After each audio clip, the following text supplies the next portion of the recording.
क्या लैम्डा बराबर H upon under root में 2m into Q delta B का under Q into delta B. अभी तक ये पढ़ा है, बस खत्म कहानी। अब हम अंदर एंटर करने वाले बहुत ही इंटरेस्टिंग पार्ट की है, उसका नाम है फोटोइलेक्ट्रिक इफेक्ट। आई होप तुमने ये चीजें पढ़ रखी है, तो मैं तुम्हारी कर रहा हूं चैटिंग बंद। सॉरी।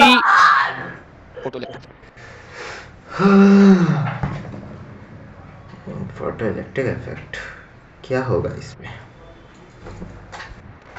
अब आएगा मजा। ठीक है सर जी, फोटोइलेक्ट्रिक इफेक्ट नोट्स वगैरह सब मैं तुम्हें अपने हिसाब से लिखा दूंगा, उसका लोड मत लीजिएगा, ठीक है। लेकिन फोकस कीजिएगा कंसेप्ट पे। बड़ा मजेदार आर्टिकल है, बिलीव मी, खूब मजा आता है इस चैप्टर को पढ़ने के लिए, ठीक है। बस जैसे जैसा मैं बोलता जाऊं अपने दिमाग को मेरे हवाले कर देना, क्योंकि अगर अपने दिमाग को मेरे हवाले कर देगा तो जिस प्रकार मैं फोटोइलेक्ट्रिक इफेक्ट को देखता हूं तू भी ऐसे ही देखना स्टार्ट कर देगा। ऑल्दो ये चैप्टर ऐसा है जो शायद आपको काफी हद तक तुम्हें ऑलरेडी आता होगा क्योंकि आप केमिस्ट्री में पढ़ चुके हो, लेकिन फिर भी इसी बहाने हो सकता है तेरा केमिस्ट्री का फोटोइलेक्ट्रिक इफेक्ट तेरा बढ़िया तैयार हो जाए भाई साहब, ठीक है सर जी। बोले सर इसमें है क्या? मैंने कहा ये एक एक्सपेरिमेंटल सेटअप है। सबसे पहली बात तो ये कोई ऐसी थ्योरी नहीं है, ये कोई कंसेप्ट नहीं है, ये एक एक्सपेरिमेंटल सेटअप है जिसका एक्सपेरिमेंटल सेटअप किया गया और जो भाई साहब दिखाया गया। बोले जिसमें क्या किया गया? मैंने कहा इसमें सपोज मैंने लिया एक मेटल का सरफेस। बोला ठीक है सर जी, ओके।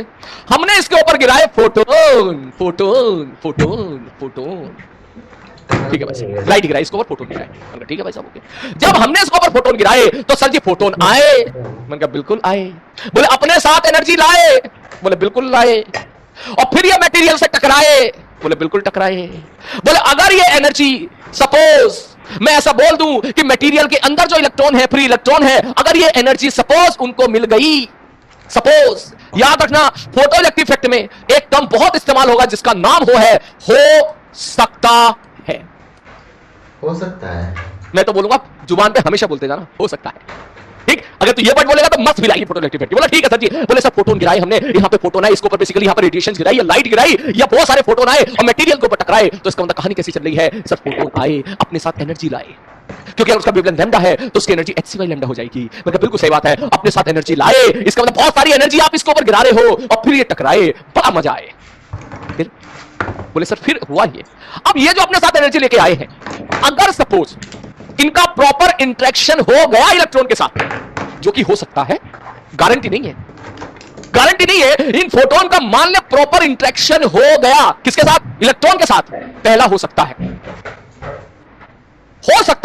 इन फोटोन का प्रॉपर इंटरेक्शन इलेक्ट्रॉन के साथ हो गया, ठीक है भाई साहब, इंटरेक्शन हो गया, देसी भाषा में होता कोलिजन हो गया, ठीक है सर जी, कोलिजन हो गया। अब बोले सर अगर हो गया तो यह भी हो सकता है कि ये सारी की सारी एनर्जी उस इलेक्ट्रॉन को दे दे।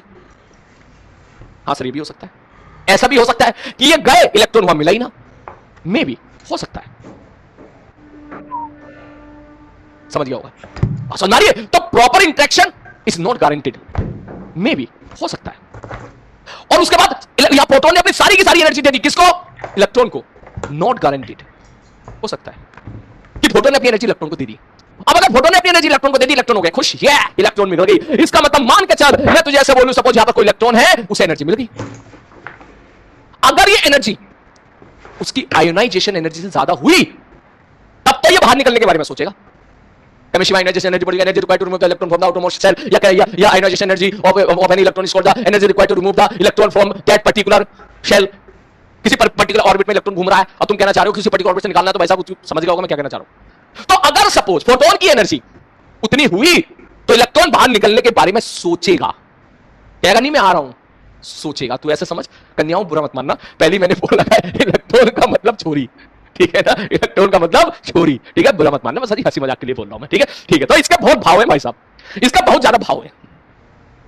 समझ वो अलग बात है कि न्यूक्लियस के चारों तरफ गोल गोल घूम रही है, ठीक है ना, वो अलग बात है कि न्यूक्लियस के चारों तरफ गोल गोल घूम रहे हैं, न्यूक्लियस वाली बात तो पढ़ेंगे बाद में, ठीक। तो भाई साहब यहां पर इसके भाव होते हैं, मतलब ठीक है, इसको निकालना है तो भाई साहब इसको कुछ तो एनर्जी देनी पड़ेगी कि निकल पाए वहां से। बोले हाँ सर बिल्कुल सही बात है। तो मान ले कि फोटोन ने इतनी सफिशिएंट एनर्जी इसको दे दी कि ये अपनी शेल से बाहर आ गया, मटेरियल से बाहर नहीं आया, शेल से बाहर आ गया। मैंने कहा ठीक है भाई साहब, तो सपोज इसको एनर्जी दे दी, तो ये हो सकता है कि एनर्जी ना दे पाए, या हो सकता है कि उसने इसको एनर्जी दे दी और ये हमारे अपने एटम से बाहर आ गया। तीसरा हो सकता है, ठीक है सर जी, एटम से बाहर आ गया। अब जब ये एटम से बाहर आया, अब निकला एकदम मार्केट में, एकदम एकदम एकदम सॉरी बाहर आ गई, आगे बोले तो ज्यादा फील आ रही है ना, हाँ हाँ सर आगे बोल दो सर आगे। तो जैसे ये मार्केट में आई तो भाई साहब भाई बड़ा मजा आ रहा है, मतलब फ्री हो गया हम, तो अब तो बोलेगा एक तरह से फ्री इलेक्ट्रॉन हो गया, एक तरह से आजाद हो गया, एक तरह से। ठीक है, अब हमें इसको मटेरियल से निकालना है, तो सर ठीक है सर, अब यह मटेरियल से निकलने के लिए उसको कुछ यहां से यहां तक रास्ता ट्रेवल करना पड़ेगा, बिल्कुल सही बात है। तो क्या ये इलेक्ट्रॉन अपने आजू बाजू इधर उधर के जो इलेक्ट्रॉन्स होंगे या इधर उधर के आइटम होंगे उनसे भी टकराएगा? बोले हाँ से टकराएगा सर। तो वहां भी एनर्जी का लॉस होगा। निकला पटाख से इधर टकरा गया, कुछ उधर टकरा गया, कुछ उधर टकरा गया। मैंने कहा सही कह रहा है। तो इसका मतलब इधर उधर टक्कर में भी ऐसा हो सकता है। अगला ऐसा हो सकता है, ऐसा हो सकता है कि जो निकल तो गया वो बेचारा और इधर उधर की एनर्जी में उसकी एनर्जी बर्बाद हो गई। मैंने कहा ठीक है भाई साहब, ऐसा भी हो सकता है कि यहां से अपने एटम से तो निकल गया हो लेकिन इधर उधर टकरा कर उसकी एनर्जी वही खत्म हो गई। मैंने कहा ठीक है। और ऐसा भी हो सकता है कि ये इलेक्ट्रॉन निकल के बिल्कुल यहां से सबसे लड़ते हुए, सबसे झगड़ा करते हुए, जो कहते हैं ना बंदिशों में खूब निकलते हुए, अब वो इलेक्ट्रॉन यहां से सरफेस से बाहर आ गया। मैंने कहा ठीक है भाई साहब, मतलब सरफेस से बाहर आ गया का मतलब क्या हो गया? बोले सर अब अगर ये सरफेस से बाहर आ गया तो मटेरियल को छोड़ के निकल गया, इसका मतलब मटेरियल अब तेरा एक तरह से पॉजिटिवली चार्ज हो जाएगा क्योंकि उसके इलेक्ट्रॉन उसको छोड़ के जा रहे हैं। मैंने कहा ठीक है। अगर ये इलेक्ट्रॉन सरफेस से बाहर आ गया तो इस इलेक्ट्रॉन का नाम हमने रख दिया photo current, sorry photo electron. Photo नाम याद रखना पड़ेगा। बोले व्हाट इज फोटो इलेक्ट्रॉन? बोले ये वो है, ये वो इलेक्ट्रॉन है जो सबसे ज्यादा, समझ रहा है ना, शक्तिशाली नहीं क्या बोलते हैं उसको, जिसकी तारीफ करनी हो, शेरनी। ये शेरनी वाले इलेक्ट्रॉन है। ये भाई साहब निकल के मटेरियल से बाहर आ गए, ताकतवर टाइप, मतलब ये जबरदस्त है भाई साहब। इनको इनको इनकी बंदिशें रोक नहीं पाई, ये निकल के बाहर आ गए। इनका नाम हम लोगों ने क्या लगा? Photo electron. तो टेक्निकल लाइन में अगर मैं तुझसे पूछूंगा व्हाट इज फोटो इलेक्ट्रॉन, बोले सब फोटो इलेक्ट्रॉन वो इलेक्ट्रॉन है जो मटेरियल से बाहर निकल के हवा में आ चुके, हवा में आ गए भाई साहब। तो किसी मटेरियल पर हमने फोटोन गिराए, फोटोन आए, अपने साथ एनर्जी लाए, मटेरियल से टकराए, और अगर उन्होंने इलेक्ट्रॉन को निकाल दिया तो इस फिनोमिना को या इस चीज को हम लोग बोलते हैं फोटो इलेक्ट्रिक इफेक्ट। फोटोन गिरा के इलेक्ट्रॉन को निकालना। क्या बोला मैंने? फोटोन गिरा के इलेक्ट्रॉन को निकालना। मैंने कहा ठीक है भाई साहब, ओके। फोटोन गिराया और हमने इलेक्ट्रॉन निकाला। सही, इस इलेक्ट्रॉन का क्या करेंगे? बोले उसको बाद में देखेंगे क्या करेंगे, अभी केवल ये समझ कि इलेक्ट्रॉन को निकालना है। मैंने कहा ठीक है भाई, समझ अगला टर्म। बोले सर ये बात तो समझ में आ गई। मैंने कहा ठीक है। बोले सर यहां से एक चीज तो क्लियर है। मैंने कहा क्या चीज क्लियर है? बोले सर ये चीज तो क्लियर है सर, अभी आप कह रहे तो इलेक्ट्रॉन नवाब है। मैंने कहा हाँ। तो इसका मतलब एक मिनिमम अमाउंट ऑफ एनर्जी तो चाहिए इसको बाहर निकालने के लिए। बोले हाँ बिल्कुल सही बात है। मैंने कहा बिल्कुल सही बात है, मिनिमम अमाउंट ऑफ, पहले मैं डेफिनेशन समझा देता हूं फिर मैं डेफिनेशन लिखा दूंगा, ठीक? बोले सर इलेक्ट्रॉन अभी कहीं मस्ती में घूम रहा था। मैंने कहा भैया मस्ती में घूम रहा था मतलब अपने एटम में, अपने परिवार में, अपने घर में खुश था। आप उसको बाहर से निकालना चाह रहे हो तो कम से कम मिनिमम अमाउंट ऑफ एनर्जी तो चाहिए ना। मैंने कहा बिल्कुल सही बात है। तो किसी मटेरियल के लिए हमने डिफाइन किया कि भैया यहां से अगर आप इलेक्ट्रॉन को निकालना चाहते हो, इलेक्ट्रॉन को भगाना चाहते हो, इलेक्ट्रॉन को भगाना चाहते हो तो उनको भगाने के लिए आपके पास कम से कम इतनी एनर्जी तो होनी चाहिए। उस एनर्जी को हम लोगों ने बोल दिया वर्क फंक्शन।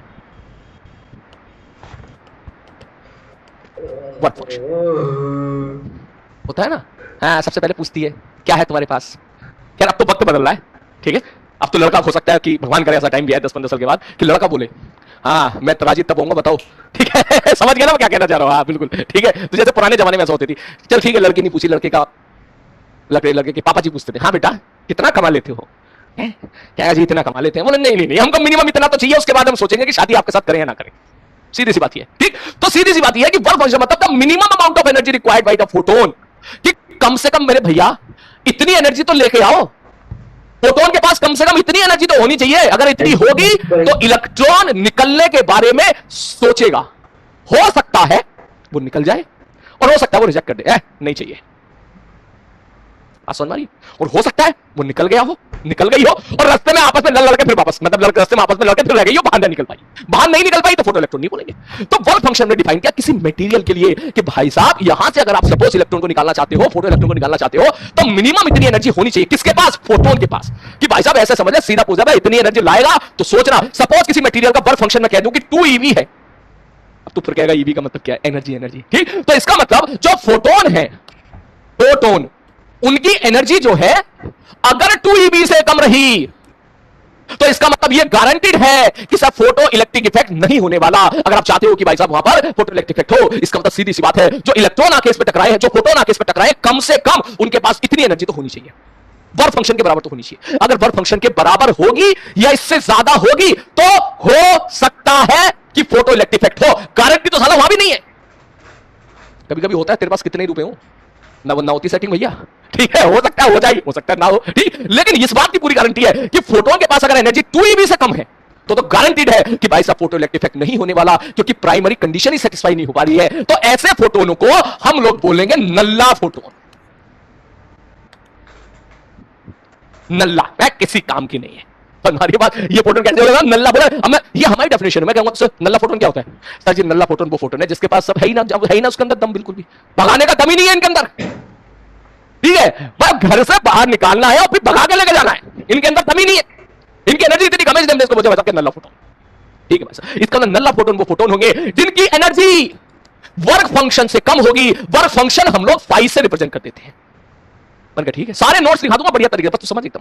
ठीक है सर जी। सर नल्ला फोटोन वो फोटोन है जिनकी एनर्जी वर्क फंक्शन क्या होगी मेरे भाई, कम होगी। अब यहां स्टाइल मार दो, बोले क्या स्टाइल मार दो, बोले एनर्जी क्या होती है, बोले h/λ is less than 5। Energy क्या होती है, बोले h mu is less than 5। तो फिर सवाल के साथ मैथमेटिक्स तैयार बैठी है, याद रखना मेरी बात। फोटो इलेक्ट्रिक इफेक्ट में मैथमेटिक्स दूर से देख रही है, मैं कहां घुसूंगी, मैं कहां से सवाल पूछूंगी इससे। अच्छा ये फंक्शन है, यहां पूछ लूंगी। अच्छा यहां ग्राफ बनना है, यहां पूछ लूंगी। मैं सही आती हूं, फंडामेंटली स्ट्रांग रहना है। मैंने कहा ठीक है भाई सब ओके। तो ये तुम्हारा हो गया क्या, वर्क फंक्शन। तो वर्क फंक्शन बेसिकली क्या हो गया एक तरह से, बोले सर वर्क फंक्शन मटेरियल की प्रॉपर्टी है। मटेरियल कहेगा कि भैया मुझसे अगर आप अगर भगा के लेके जाना इलेक्ट्रॉन को हमारे यहां से, तो भैया आपके पास कम से कम इतनी एनर्जी तो होनी चाहिए। मैंने कहा ठीक है। हां अगर सपोज फोटोन की एनर्जी मान के चल वर्क फंक्शन से ज्यादा है, तो वो फोटोन इलेक्ट्रॉन निकाल पाएंगे, इसकी गारंटी नहीं है, हो सकता है निकालते हैं। कुछ बच्चे कहते हैं सर अगर ये बता दो सर, अगर इलेक्ट्रॉन फोटोन की एनर्जी वर्क फंक्शन से ज्यादा हुई, सब वर्क फंक्शन कितना है 2 eV, मान के चल हमने फोटोन गिराए 2.5 eV के, 2.5 इलेक्ट्रॉन वोल्ट के, तो सर ये तो ज्यादा हो गया ना, फोटोन की एनर्जी तो ज्यादा हो गई। मैं कहा ज्यादा हो गई, तो बोले तो sir definitely photo electric effect होगा। मैं डेफिनेटली नहीं बोल सकते, ऐसा भी हो सकता है कि ना हो, ऐसा भी हो सकता है कम हो। बोले ऐसा क्यों कह रहे हो सर, मैं ऐसा इसलिए कह रहा हूं कि अगर सपोज मैंने 100 फोटोन गिराए, सपोज वैसे तो लाखों की तादाद में गिराते हैं, लेकिन तेरे को समझाने के लिए 100 बोल रहा हूं। मान के चल तूने 100 फोटोन गिराए, बोले ठीक है सर 100 फोटोन गिराए, तो 100 फोटोन गिराए तो हो सकता है इन 100 के 100 का प्रॉपर इंटरेक्शन हो, और हो सकता है कि 100 में से मुश्किल से 10 का ही प्रॉपर इंटरेक्शन हो सकता है कि जिनका इंटरेक्शन हो उसमें से आधों ने तो एनर्जी पूरी तरीके से उनको दे ही ना पाए हो सकता है बाकी ने एनर्जी दे दी हो सकता है जिनको एनर्जी मिल गई वो इलेक्ट्रॉन घर से तो निकले हो, लेकिन कुछ दूर चलते ही नहीं पड़ गए, बाहर नहीं निकल पाए, और हो सकता है कुछ इलेक्ट्रॉन बाहर निकल गए हो। तो अगर मैं ऐसा बोलूं कि सपोज 100 फोटोन गिराने पर 5 इलेक्ट्रॉन निकले, आपने 100 फोटोन गिराए और बदले में 5 इलेक्ट्रॉन निकले, तो 100 गिराए 5 निकले, मतलब 5%, इसी को बोल देते हैं photo electric efficiency. Photo electric efficiency नाम से उठा। अभी कोई सवाल आएगा फोटो इलेक्ट्रिक एफिशिएंसी क्या होती है। अब भाई कितने फोटोन गिरा रहे हो, बोले 100, कितने निकले, बोले 5। अच्छा 100 गिरा के 5 निकले, 5%। तो इसका मतलब बाकी 95% के साथ क्या हुआ, बोले बाकी 95% तो भैया बताओ, वो तो एक तरह से मतलब वो तो करा ही नहीं पाए, तो भगा ही नहीं पाए वो तो, ठीक। तो इसलिए ऐसा हो सकता है कि अगर आप वर्क फंक्शन से ज्यादा अगर सपोज अगर एनर्जी रख रहे हो फोटोन की, तो फोटो इलेक्ट्रिक इफेक्ट हो भी सकता है और नहीं भी हो सकता है। मे भी कंडीशन है, मस्ट भी की कंडीशन नहीं है। याद रखना मॉडर्न फिजिक्स में हो सकता है, मे भी वाली कंडीशन आपको ज्यादा देखने के लिए मिलेगी, मे भी। मैंने कहा ठीक है सर, ओके सर, नेक्स्ट। मैंने कहा अच्छी चलो ये बात तो समझ में आ गई। इसका मतलब सपोज फोटोन की एनर्जी जो ई है वो 5 से ज्यादा होनी चाहिए, बराबर भी हो जाए मैथमेटिकली अगर बात करें हम लोग, वर्क फंक्शन से ज्यादा हो जाए। मैंने कहा तो ठीक है भाई साहब, तो हम इस चीज को बोल देंगे। बोले सर जी फोटो इलेक्ट्रिक इफेक्ट हो, मेरे साथ साथ बोलो, हो सकता है। ठीक है सर जी, ओके हो सकता है सर जी, ओके समझ में आ गई बात। मैंने कहा अब इसके बाद ध्यान से समझो, ठीक। नोट्स की टेंशन मत लेना, तुम में से सोच रहे होंगे कुछ लिखे, नोट्स में लिखा दूंगा, चमचमाते नोट्स लिखाऊंगा बढ़िया वाले, टेंशन मत लेना, उससे बाहर कुछ नहीं आएगा। अभी तो फोकस कर, ठीक है सर जी, ओके ठीक है सर जी। तो भाई तू मुझे एक बात बता, सपोज यहां से फोटोन आए और मटेरियल से टकराए। मैंने कहा ठीक है भाई मटेरियल से टकराए, जब वो मटेरियल से टकराए यहां से कुछ तो निकल गए। मैंने कहा ठीक है, तो अब हमको चाहिए कुछ एक काइंड, हमको चाहिए एक रिलेशन जो कि रिलेट कर सके कि भाई साहब क्या इसमें घटने वाला है। मैंने कहा ठीक है भाई साहब, तो तू ये समझ कि सपोज मैं तुझसे कह दूं वर्क फंक्शन है 2 eV, ठीक है सर जी, वर्क फंक्शन 2 eV है, और एक फोटोन की एनर्जी, सपोज एक फोटोन की एनर्जी मैं कह देता हूं सपोज है 5 eV, मतलब एक फोटोन नहीं, फोटोन की एनर्जी 5 eV है। मैंने 5 eV वाले फोटोन यहां पे गिराए, बोले हां सर गिराए सर, 5 eV वाले फोटोन गिराए, इसको भेजे में ले, कान के साथ भेजे में जाना चाहिए। वर्क फंक्शन कितना है 2 eV, फोटोन के पास कम से कम कितनी एनर्जी होनी चाहिए इसको निकालने के लिए 2 eV। 2 eV से कम होगा तो क्या होगा, कुछ भी ना होगा, गारंटेड है फोटो इलेक्ट्रिक इफेक्ट नहीं होगा, सारे के सारे नल्ले। अच्छा 2 eV से ज्यादा क्या फोटोन की एनर्जी, हाँ कितनी है 5 eV। मैंने कहा तो अब क्या होगा, बोले फोटोन आए अपने साथ एनर्जी लाई, टकराए इलेक्ट्रॉन निकले, बहुत ज्यादा निकलेंगे, थोड़े बहुत निकलेंगे तो थोड़े बहुत, लेकिन वो थोड़े बहुत भी बहुत ज्यादा होंगे। सपोज तूने 10 टू की पावर 50 फोटोन गिराए, जिसके बदले में 10 टू की पावर 5 फोटोन निकल गए, इलेक्ट्रॉन निकल गए, तो भी 1 लाख इलेक्ट्रॉन हो गए। ठीक है सर जी, ओके समझ गए, मतलब लाखों करोड़ों में कोई एक आध निकलता है, ठीक है, लाखों करोड़ों में कोई एक आध इलेक्ट्रॉन निकलता है, तो आप इसको कम नहीं बोल सकते। कम क्यों नहीं बोल सकते, बोले सर लाखों करोड़ों में अगर कोई एक निकला मान लो, तो इसका मतलब 10 टू की पावर 17 में 10 टू की पावर 10 निकल गए, ये तो बहुत सारे हो गए। ठीक है सर, ओके समझ गया सर, आपकी बात समझ गए। खैर यही तो मजे ले रहा था मैं, लौट के वापस आते हैं। ठीक है सर जी, तो जब आपने इतनी एनर्जी का फोटोन गिराया, मैंने कहा ठीक है भाई साहब, और वर्क फंक्शन है 2 eV, मैंने कहा ठीक है, तो इलेक्ट्रॉन निकले, मैंने कहा बिल्कुल निकले, ये हरे फोटो इलेक्ट्रॉन, नए नवेले फोटो इलेक्ट्रॉन ऐसे निकल। तो अब अगर मैं बोलूं जब इलेक्ट्रॉन निकले होंगे तो जरूरी है कि रेस्ट पर निकले होंगे, ऐसा तो कोई जरूरी नहीं। क्यों? क्योंकि सर जिनकी सेटिंग हो गई प्रॉपर, ये 5 EV के फोटोन आए और जाके टकराए, तो सपोज वो फोटोन से टकराए होंगे, फोटोन इलेक्ट्रॉन से टकराए होंगे, इलेक्ट्रॉन को एनर्जी मिल गई 3 EV एक तरह से। क्यों? बोले 5 EV आपने गिराई, उसमें से 2 EV उन्होंने निकलने में बर्बाद कर दी, तो आइडियली 3 EV उनके पास एनर्जी होनी चाहिए थी। लेकिन जरूरी नहीं है, जब हम लोगों ने यहां पे देखा तो सारे के सारे इलेक्ट्रॉन की एनर्जी 3 EV हो। बोले क्यों? बोले कोई इलेक्ट्रॉन अगर यहां से भाग के आ रहा है तो बेचारा इधर उधर उधर टकरा टकरा के आया होगा, तो उसकी एनर्जी तो आजू बाजू में भी तो लॉस हो गई होगी। मैं कहा बिल्कुल सही कह रहा है। कोई इलेक्ट्रॉन अगर यहां से आ रहा है बीच में से, तो उसकी एनर्जी भी लॉस हुई होगी। मैं कहा बिल्कुल सही बात है। तो मैं अगर आपसे एक प्रश्न पूछूं कि सबसे ज्यादा काइनेटिक एनर्जी किस इलेक्ट्रॉन की होनी चाहिए प्रोबेबिलिटी वाइज, किस इलेक्ट्रॉन की सबसे ज्यादा प्रोबेबिलिटी है कि अगर मैं इसके ऊपर फोटोन गिराऊंगा तो उसकी काइनेटिक एनर्जी सबसे ज्यादा होगी? तू कहेगा बोले सर ये जो आउटर सबसे ऊपर वाले जो इलेक्ट्रॉन है ना, सबसे ऊपर लेयर वाले जो इलेक्ट्रॉन है, ठीक है? मैंने कहा हां। बोले उनकी सबसे ज्यादा प्रोबेबिलिटी है। मैंने कहा क्यों? बोले अगर वो निकले तो तुरंत बाहर आ जाएंगे, उनके पास लड़ने का स्कोप नहीं है। इट इज सिंपल लाइक कि भाई साहब तुझे भगाना है, तेरी वाली यहां पर बंद बैठी हुई है और इसको यहां से भगाना है, तो बेचारी को यहां से चल के यहां तक आना पड़ेगा और रास्ते में दुश्मनों की बौछार है, तो इसको यहां से लेकर यहां आने में जाहिर सी बात है एनर्जी का तो लॉस होगा ही होगा। लेकिन अगर कोई तेरी जगह मैं होऊंगा तो मैं तो भैया यहां वाली कोई पकड़ूंगा, मैं तो बस एकदम दीवार पर खड़े होकर मेरे पास हाथ दे दे बस यहीं पर, जैसे उसने हाथ दिया खींचा भग गए यहां से। इसका मतलब सबसे इजीली किसको भगा सकते हो? सबसे ऊपर वाली लेयर के इलेक्ट्रॉन को। ठीक, मैंने कहा ठीक है। तो यहां से जो ऊपर वाले लेयर वाले की इनकी प्रोबेबिलिटी ज्यादा है, इनकी प्रोबेबिलिटी ज्यादा है क्योंकि इनका धक्का मुक्की नहीं हो रही, इनकी एकदम निकल सकते हैं। दैट मींस अब अगर मैं आपसे बात करूं कि सर ये जो भी इलेक्ट्रॉन निकले होंगे इनकी काइनेटिक एनर्जी कितनी होगी? बोले सर जी देखो एक बात बताओ, अगर फोटोन की एनर्जी हमने बोला 5 EV है, तो 2 EV तो निकलने में बर्बाद हो गई, निकलने में 2 EV इस्तेमाल हुई, निकलने में बची कितनी? 5 EV वो इस्तेमाल होगी भगाने में। तो इसका मतलब अगर आप भगाने में इस्तेमाल, भगाने का मतलब इसका मतलब जब यहां पे इलेक्ट्रॉन निकले होंगे तो इस बात की तो गारंटी है कि इनकी काइनेटिक एनर्जी 3 EV से तो कम होगी, बराबर भी हो सकती है अगर उन्होंने किसी से लड़ाई झगड़ा करा ही ना हो। 5 EV लेके आए फोटोन, हाँ सर जी, घर से बाहर निकालने में भैया 2 EV खर्च हो गए, बचे कितने EV? बोले 3 EV। वो इसमें भी बहुत सारे हो सकता है सारे के सारे रुपए उसको मिले हो ना मिले हो, चल ठीक है सारे के सारे रुपए मिल गए भैया, 5 EV दे दिया इलेक्ट्रॉन को, उसने 2 EV उसने खर्च कर दिया बाहर निकलने में, अब कितने बचे? 3 EV। अब 3 EV में अब जब बाहर निकलेगी तो डेफिनेटली जो इलेक्ट्रॉन है उसकी एनर्जी 3 EV से तो ज्यादा हो ही नहीं सकती, कमी होगी ना उससे, 3 EV भी हो सकती है। अगर किसी की 3 EV है, किसी फोटोन की एनर्जी 3 EV है, तो मैं उन फोटोन को बोलूंगा नसीब वाली फोटोन, नसीब वाले इलेक्ट्रॉन, इनका नसीब बहुत जबर है।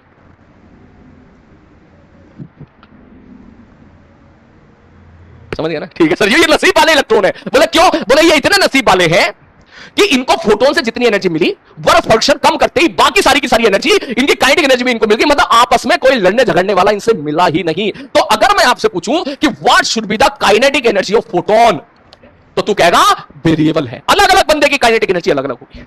क्यों? क्योंकि अलग अलग बंदा अलग अलग रास्ते से चल के आया है, अलग अलग बंदा अलग अलग रास्ते से निकल के आया है। इसका मतलब काइनेटिक एनर्जी ऑफ फोटोन किसी की 0 भी हो सकती है, निकल तो गया वो बेचारा मगर 0 ही है, किसी की 1 EV भी हो सकती है, किसी की 0.5 EV भी हो सकती है, किसी की 1.3 EV भी हो सकती है। लेकिन अगर मैं तुमसे बोलूंगा तो ये बता सबसे ज्यादा कितनी हो सकती है, तो कहेगा सर ये 5 2 सब 3 EV से ज्यादा तो हो ही नहीं सकती। तो इसका मतलब जिन बंदों की एनर्जी, जिन इलेक्ट्रॉन की एनर्जी 3 EV होंगी, जो नसीब वाले इलेक्ट्रॉन है, तो मैं इनको बोलूंगा इनके पास सबसे ज्यादा काइनेटिक एनर्जी होगी। इसका मतलब Ke मैक्स इन बंदों की सबसे ज्यादा होगी, बाकी बंदे बेचारे इधर उधर लड़के उनकी एनर्जी वेस्ट हो गई है। तो मेरे को एक फॉर्मूला बनाना है इन सबको रिलेट करने वाला, तो हमने फिर एक फॉर्मूला बनाया। बोले क्या? बोले सर आप ये तो कहना चाह रहे हो सर सपोज 5 EV एनर्जी लेके आए हो। मैंने कहा हाँ भैया। सर 2 तो खर्च होगी बर्फ फंक्शन में। मैंने कहा हाँ भैया। बची कुछ चलेगी काइनेटिक एनर्जी में मैक्सिमम वाली। मैंने कहा हाँ भैया। तो हमने फिर एक नया रिलेशन बनाया कि सर E बराबर 5 प्लस Ke मैक्स। बोले what is E? Energy of photon. What is 5? ये क्या है? बोला एनर्जी ऑफ फोटोन है। बोले 5 क्या? बोले बर्फ फंक्शन है। बोले व्हाट इज Ke मैक्स? बोले Ke मैक्स क्या है? मैंने कहा Ke max is the maximum possible kinetic energy. बोले किसकी होगी? मैंने कहा ये कुछ सेलेक्टेड नसीब वालों की। क्या ये सबकी होगी? ना, काइनेटिक एनर्जी तो अलग अलग बंदे की अलग अलग होगी। जो इलेक्ट्रॉन निकले होंगे, जो फोटो इलेक्ट्रॉन निकले होंगे, अलग अलग बंदे की काइनेटिक एनर्जी होगी। किसी की 0.1, किसी की 0.2, किसी की 0.3, किसी की 0.4, किसी की 0.5, किसी की 1, किसी की 1.2, किसी की 1.3। लेकिन कुछ लाखों करोड़ों अरबों खरबों में कोई 2-4 इलेक्ट्रॉन ऐसे होंगे जिनका नसीब इतना जबर होगा कि उनसे लड़ने झगड़ने वाला कोई नहीं मिला होगा। तो जब वो बाहर निकले होंगे उनकी काइनेटिक एनर्जी होगी 3 अभी, मतलब उनकी काइनेटिक एनर्जी होगी मैक्सिमम, कि भाई साहब इससे ज्यादा काइनेटिक एनर्जी तो किसी बंदे की हो ही नहीं सकती जितने भी फोटो इलेक्ट्रॉन आपके निकले हैं। तो यहां से हमारा एक नया रिलेशन निकल के आया। बोले क्या? मैंने कहा भैया E बराबर 5 प्लस Ke मैक्स। सर ये क्या है? मैंने कहा it is the maximum possible kinetic energy. Sir ये सभी की होगी, सभी बंदों की होगी, सभी बंदों की इतनी काइनेटिक एनर्जी होगी है? बोले नहीं सर नहीं, कुछ सेलेक्टेड लो की होगी। बोले तो सब सब काइनेटिक एनर्जी बताओ फिर क्या होगी। मैंने कहा तो इसका मतलब जो काइनेटिक एनर्जी ऑफ इलेक्ट्रॉन होगा, फोटो इलेक्ट्रॉन होगा, वो 0 और के मैक्स के बीच में होगा। बराबर भी हो सकता है सेलेक्टेड लो के लिए। मतलब अगर मैंने बोला कि भाई साहब ये है 5 EV, वर्क फंक्शन है 2 EV, तो यहां से आप के मैक्स निकाल सकते हो, और जो के मैक्स निकल के आया है वो कितना निकल के आ जाएगा मेरे भाई 3 EV। इसका मतलब ये हुआ कि सर बाकी जो बंदे हैं जितने भी फोटो इलेक्ट्रॉन होंगे उनकी काइनेटिक एनर्जी 0 और 3 EV के बीच में होगी, बराबर भी हो सकती है। ये रेंज आने वाली है। आ रही बात समझ में? क्लियर है? अब फिर हम लोगों ने कुछ कुछ टर्म्स और डिफाइन करे, जैसे वर्क फंक्शन में डिफाइन कर दिया। बोले वर्क फंक्शन क्या था? बोले सर वर्क फंक्शन करता sir it is the minimum amount of energy required, कि फोटोन के पास कम से कम इतनी एनर्जी होनी चाहिए। मतलब सर फोटोन के पास, सपोज मैं कह दूं भाई साहब ये 2 EV था, 2 EV था ना यहां पर, बोले हां सर 2 EV था, तो फोटोन के पास कम से कम 2 EV एनर्जी होनी चाहिए। तो अगर फोटोन के पास 2 EV एनर्जी है, तो क्या फोटोन का एक पर्टिकुलर कम से कम इतनी फ्रीक्वेंसी भी होनी चाहिए? हाँ बिल्कुल सही कह रहा है। अबे फोटोन की एनर्जी क्या पढ़ा था? E बराबर hc/λ या h म्यू, ये फोटोन के लिए पढ़ा था हम लोगों ने। हाँ सर जी, तो अगर आप कह रहे हो कि सर ये कम से कम 2 EV होनी चाहिए, मतलब ये जो वैल्यू है ये बड़ी होनी चाहिए 2 EV से, ठीक? तो इतना तो आई होप आपको समझ में आ रहा होगा कि अगर मैं फ्रीक्वेंसी को बढ़ाऊंगा तो फोटोन की एनर्जी बढ़ती है, ये आपको पता होगा। फ्रीक्वेंसी बढ़ाओगे तो फोटोन की एनर्जी बढ़ जाएगी, E बराबर h म्यू।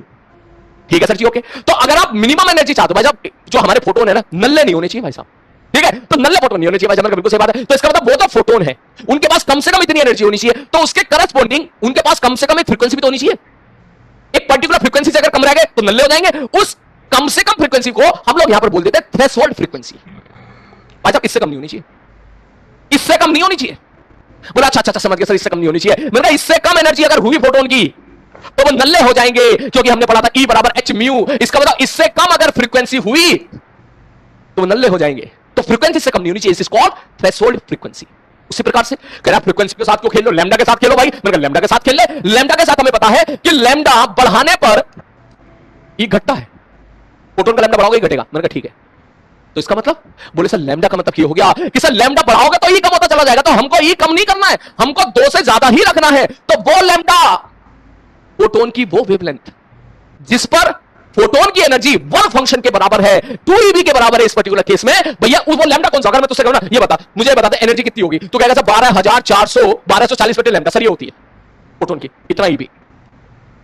मैंने कहा ठीक है, बता कितनी एनर्जी चाह रहा है? बोले 2 EV बराबर 1240 बटे लैम्डा EV। इलेक्ट्रॉन बोल चल रहा है, ठीक है सर जी, ओके ठीक है सर जी, ये हटाओ। तो इसका मतलब लैम्डा कितना होना चाहिए? बोले सर लैम्डा होना चाहिए 620 नैनोमीटर। यहां से हमको बात समझ में आ गई, लैम्डा कितना होना चाहिए मेरे भाई? 620 नैनोमीटर।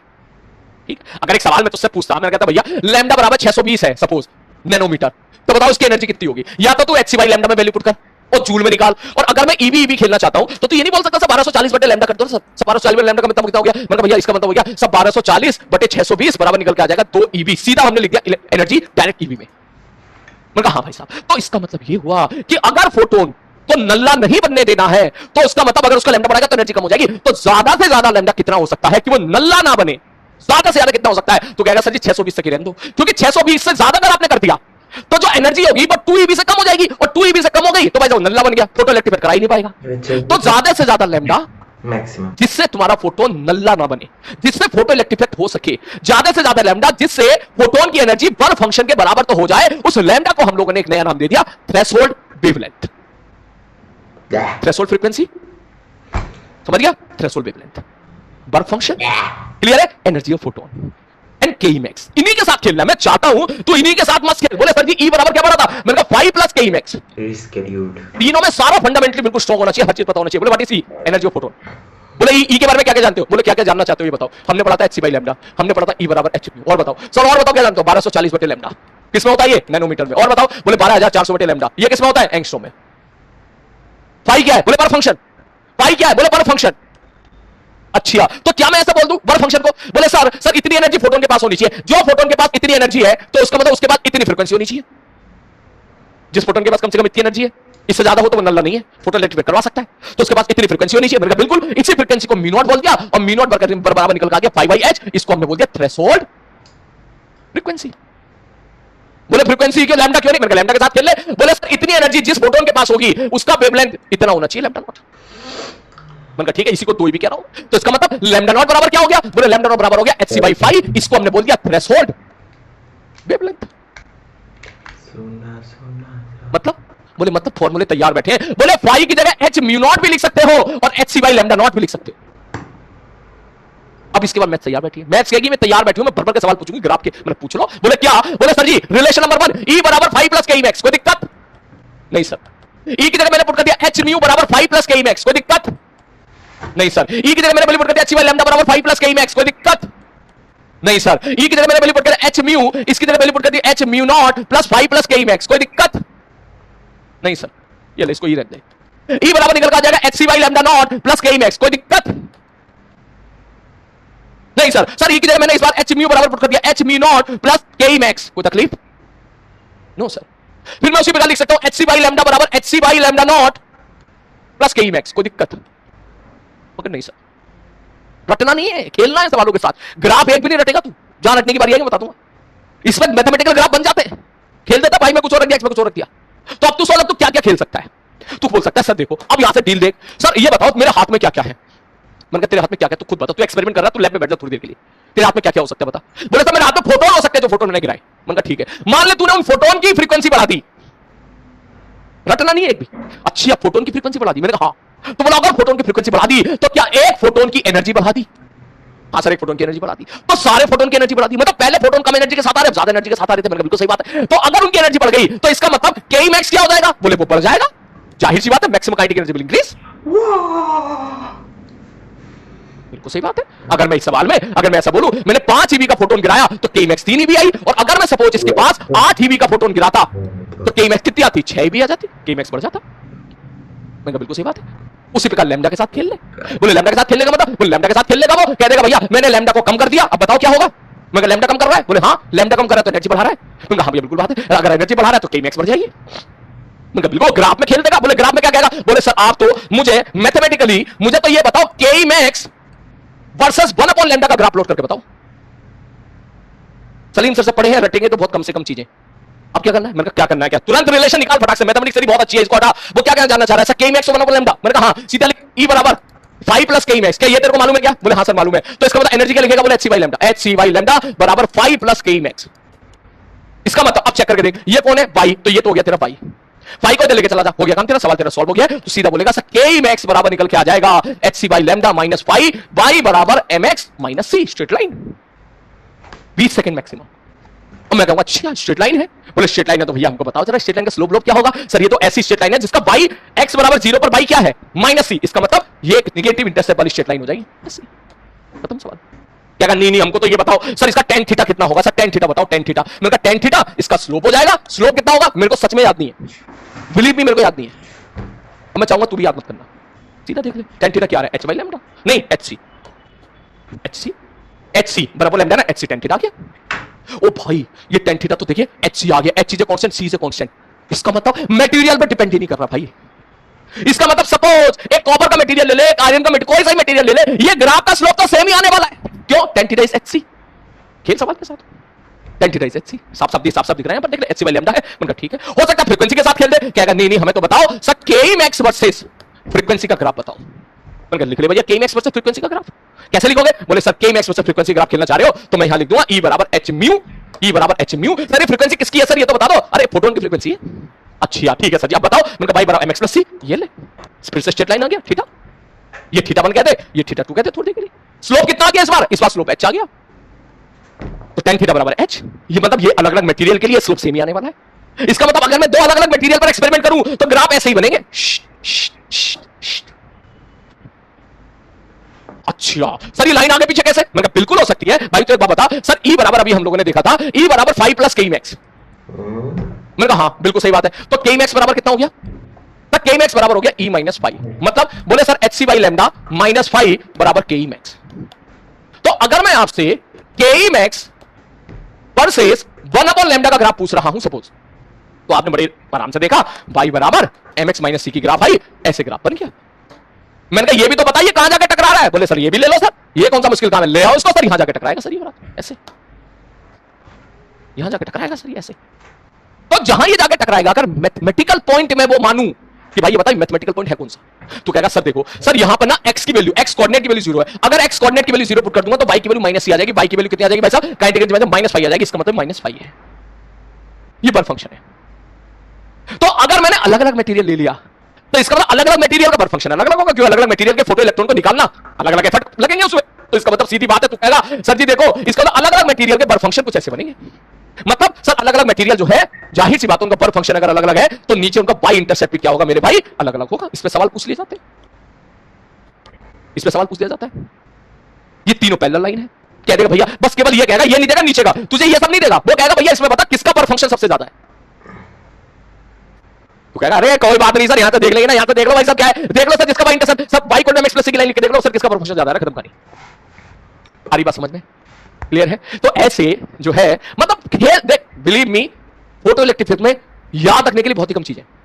ठीक है, अभी तो तूने, आई होप तूने इतना फोटो इलेक्ट्रिक इफेक्ट पढ़ा होगा अब तक, इतना तो तूने पढ़ा होगा। ठीक है, और फिजिक्स में कायदे में यहां से स्टार्ट होता है। फिजिक्स में तो भाई साहब यहां से स्टार्ट होता है। रुक जा,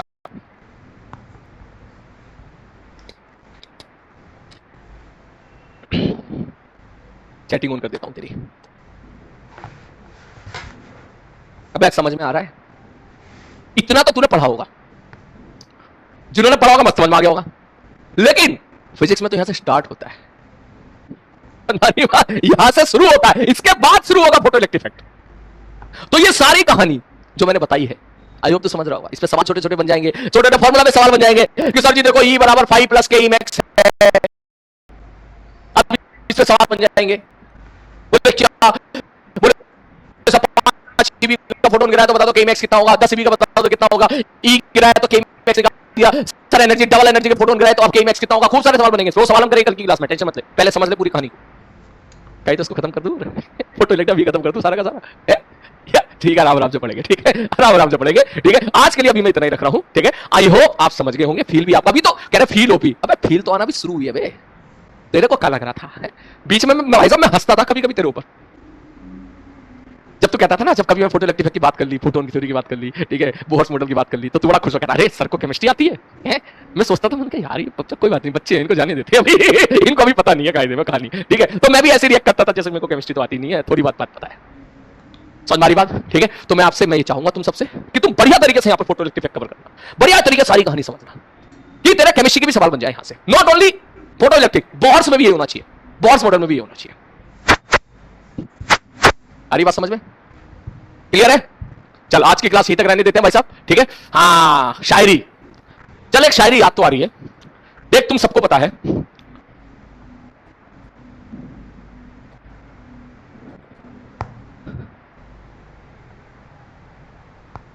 ठीक है, तुम सबको पता है, ये बात मैं पिछले साल भी आप सबको बता चुका था कि मेरी 3 गर्लफ्रेंड थी, एक का नाम था फिजिक्स, एक का नाम था केमिस्ट्री, एक का नाम था मैथ्स। और मैं आपसे भी ये चाहूंगा कि आपकी भी 3 होनी चाहिए। परंतु अक्सर बच्चे के साथ क्या होता है, उसको एक पर्टिकुलर सब्जेक्ट बहुत अच्छा लगता है, तो वो केवल उस पर्टिकुलर सब्जेक्ट में ही बहुत ज्यादा टाइम देता है, वो केवल उस पर्टिकुलर सब्जेक्ट का ही सबसे ज्यादा मजा लेता है, बाकी चीजों को भूल जाता है या कम टाइम देता है। सिलेक्शन के लिए तो तीनों ही चाहिए, किसी एक पर्टिकुलर सब्जेक्ट से सिलेक्शन आप उस उम्मीद के साथ नहीं, उस रैंक के साथ नहीं निकाल सकते जो आप सोच रहे हो, आपको बराबर बराबर तीनों में टाइम देना है। हाँ सर जी, हाँ बिल्कुल सही बात है। तो मैं अपनी बात को फिर से रिपीट कर देता हूं कि भाई साहब मैंने पिछले साल तुम बताया भी होगा कि जब मैं कोटा में था तो मेरी 3 गर्लफ्रेंड थी, आपकी भी 3 होनी चाहिए, तीनों को बराबर बराबर प्यार मिलना चाहिए, तीनों को कोशिश करो कि बराबर बराबर प्यार मिलना चाहिए। लेकिन फिर भी होता है किसी के साथ कि उसका एक पर्टिकुलर सब्जेक्ट से, सपोज मैं फिजिक्स की क्लास है तो फिजिक्स बोल देता हूं, तो एक पर्टिकुलर सब्जेक्ट से तो बहुत प्यार है, तो भाई साहब ये तो तेरी बन गई है गर्लफ्रेंड, और सब बाकी बोले बाकी हो जाएंगी सहेली सहेली सहेली। तो मैं बोल रहा हूं फिजिक्स केमिस्ट्री मैथ के पॉइंट ऑफ व्यू से, इसलिए इसको अदरवाइज इधर उधर मत लेना, मजे लेना इस चीज का।